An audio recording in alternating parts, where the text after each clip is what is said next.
वहाँ फिर सूजन और कमने लगा, ज़्यादा होने लगा। फिर सर बोले हमको समझ में नहीं आ रहा है, आप रांची चले जाइए। जो इन्फेक्शन है वो सिर्फ ना ही इनके आँखों के मसल को बल्कि ब्रेन तक पहुंच चुका है। किया तो हमें पाया कि इसमें ब्लैक फंगस का इन्फेक्शन है, तो उसके लिए हमने एंटी फंगल ट्रीटमेंट ऐसा हुआ, अभी बहुत अच्छा है। रांची के बुट्टी मोड़ स्थित लाइफ केयर हॉस्पिटल में मस्तिष्क तक पहुंचे ब्लैक फंगस के मरीज की जान एक जटिल सर्जरी कर बचाई गई है। सरिया के रहने वाले रंजीत कुमार 14 मई को कोरोना से ठीक हुए थे। ठीक होने के 7 दिनों के बाद चेहरे और आंखों के पास सूजन और दर्द होने की शिकायत लेकर मरीज अस्पताल पहुंचे थे। उसके बाद एकाएक आँख में सूजन आने लगा। फिर गए दिखाने केयर हॉस्पिटल, वहाँ दिखाए तो सर दवाई दिए 5 दिन के लिए।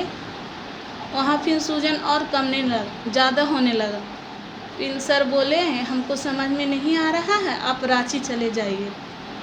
रांची आए, सर अनुज सर को एड्रेस मिला, वो देखे सर बोले ऑपरेशन करना ही पड़ेगा। एमआरआई कराने के बाद पता चला कि मरीज के मस्तिष्क तक फंगस का संक्रमण फैल चुका है। मरीज की आंखों में भी संक्रमण था, लेकिन आंखों की रोशनी पूरी तरह से नहीं गई थी। मरीज की गंभीर हालात को देखकर तुरंत सर्जरी की सलाह दी गई। इस जटिल सर्जरी में स्कल बेस तक संक्रमण को हटाया जाना था। तो हमें पाया कि इसमें ब्लैक फंगस का इन्फेक्शन है, तो उसके लिए हमने एंटी फंगल ट्रीटमेंट किया और साथ में हमारी टीम ने डॉक्टर अनुज ने, डॉक्टर आफ्ताब ने और मैंने मिल करके इनके डीकम्प्रेशन का ऑपरेशन किया। और आफ्टर ऑपरेशन ये काफ़ी इम्प्रूव थे, अभी इनका काफ़ी अच्छा विजन भी है, वो खा भी पा रहे हैं। और जितने भी इन्फेक्शंस थे हमने एमआरआई के बाद भी चेक कराया, वो सारे सबसाइड कर चुके हैं। मतलब आफ्टर ऑपरेशन ये काफ़ी अच्छा इम्प्रूव किए हुए हैं।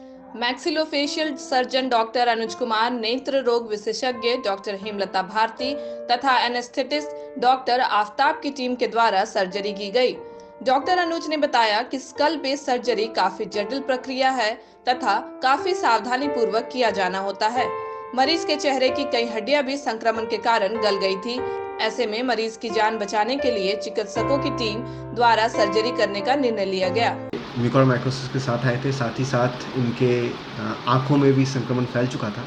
हमने तत्काल तौर पे एक एमआरआई कराया था और एमआरआई करा के हमने देखा कि जो इन्फेक्शन है वो सिर्फ ना ही इनके आँखों के मसल को बल्कि ब्रेन तक पहुंच चुका है और पूरा का पूरा तालू जो है वो पूरा खराब हो चुका था। उस समय थोड़ी इंजेक्शन की भी शॉर्टेज थी, तो हमने इमीडिएटली डिसाइड किया था कि हम लोग एक डिब्राइडमेंट सर्जरी के लिए जाते हैं, जो कि गोल्ड स्टैंडर्ड माना जा रहा है म्यूकोरमाइकोसिस के केस के लिए।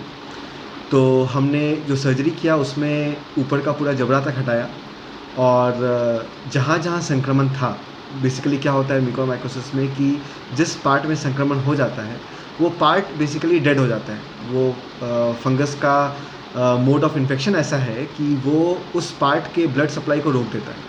तो एक बार कोई अंग अगर प्रभावित हो जाता है, तो अगर वो नेक्रोसिस हो गया है, जिसे जो हम लोग मेडिकल टर्म में नेक्रोसिस बोलते हैं, अर्थात सामान्य भाषा में ऐसे समझें कि अगर वो पार्ट डेड हो गया है तो उस पार्ट को हटाने के अलावा बहुत ज़्यादा हमारे पास विकल्प नहीं रहता है। सर्जरी के 4 दिनों के बाद मरीज के हालत में काफी सुधार है। जमना में दिक्कत हो गया, ऑपरेशन हुआ, अभी बहुत अच्छा है। लाइफ केयर के डॉक्टर रजनीश कुमार ने जानकारी दी कि जल्द ही मरीज को डिस्चार्ज कर दिया जाएगा।